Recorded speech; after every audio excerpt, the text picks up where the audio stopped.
ومن هنا يتضح لكم لماذا أنه في جامع الأحاديث المعتبرة، في جامع أحاديث الشيعة. التفتوا جيدا. شيخ آصف محسني عندما يأتي إلى الرواية يقول الرواية السابعة من الباب 20 في صفحة 27. هذا الكتاب أعزائي كل الروايات المعتبرة في جامع أحاديث الشيعة هنا أحصاها الشيخ آصف محسني. مهم الكتاب أعزائي، من يريد أن يستفيد من كتاب جامع أحاديث الشيعة لسيد البروجردي اللي تقريبا فيه حدود 48 ألف رواية، هو يقول بحسب التتبع الدقيق على مباني الرجالية للسيد الخوئي والأعلام لم تثبت صحة إلا 11 ألف رواية منها تقريبا. يعني ايش قد؟ يعني أقل من ربع، يعني حدود 20% من الروايات. جيد، بالإمكان في المقدمة يقوله أعزائي وبشكل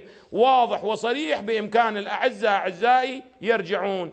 يقول وجمعت معجم الأحاديث المعتبرة وجمعت فيه من جميع الكتب الحديثية ما يقرب من 11 ألف رواية. مو فقط جامع أحاديث الشيعة، بل كل كتب الحديث عند الشيعة الإمامية يقول لم يصح منها إلا شقد.